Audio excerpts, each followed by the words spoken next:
हे guys welcome back to my new video. So आजको भिडियोमा चाहिँ हामी भोल्कानो एक्सपेरिमेन्ट गर्न गइरहेको छौँ।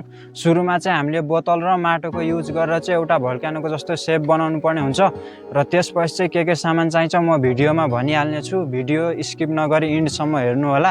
र अब चाहिँ हामी चाहिँ भोल्कानोको सेप बनाउँछौँ है त सुरुमा।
सो फाइनली हाम्रो भोल्कानोको सेप चाहिँ बनिसक्यो, देख्नु सक्नुहुन्छ हैन र है।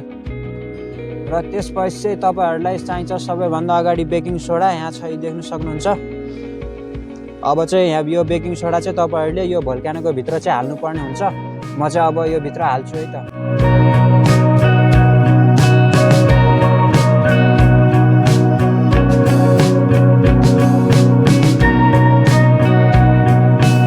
बेकिङ सोडा नि हाल्ने, लगभग 15 चम्चा जति हाल्ने। त्यसपछि चाहिँ तपाईहरुले चाहिँ डिस सप हाल्नुपर्ने हुन्छ। यहाँ देख्नु सक्नुहुन्छ है, यसरी कुटेर धुलो बनाएर हाल्नुपर्ने हुन्छ, लगभग 2 चम्चा जति।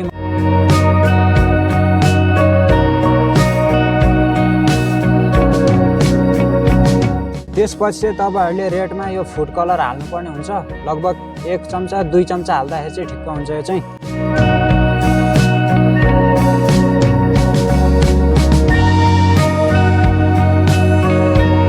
यति हालिसकेपछि चाहिँ तपाईहरुले चाहिँ यसलाई मजाले चलाएर मिक्स गर्नुपर्ने हुन्छ।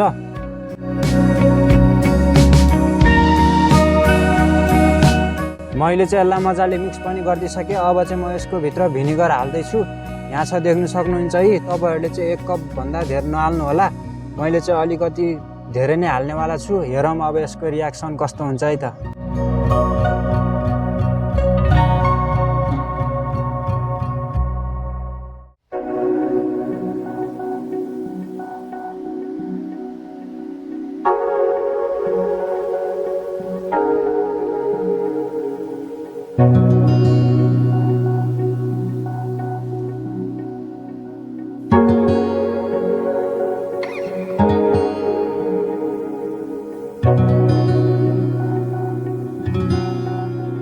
सो आज चाहिँ सोचेको जस्तो रियाक्सन चाहिँ भएन, किनभने चाहिँ यसको भित्र चाहिँ हामीले सानो बोतल युज गरेको थियौँ।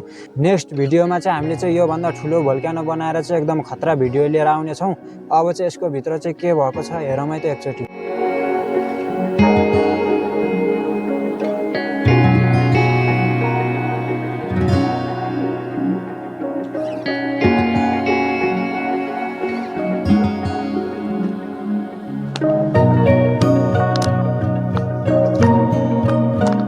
सो गाइस यार, यसको भित्र चाहिँ राम्रोसँग भिनेगर चाहिँ पुगेको रहेन रहेछ। देख्नु सक्नुहुन्छ यहाँ चाहिँ पिठो नै छ है।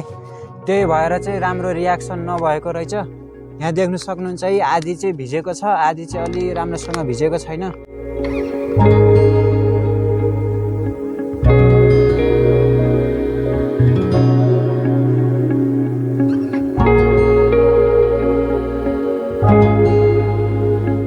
सो आजको भिडियो तपाईहरुलाई कस्तो लाग्यो? भिडियो राम्रो लाग्यो भने भिडियोलाई लाइक, अनि यदि च्यानलमा नयाँ हुनुहुन्छ भने चाहिँ च्यानललाई सब्स्क्राइब गर्नु होला।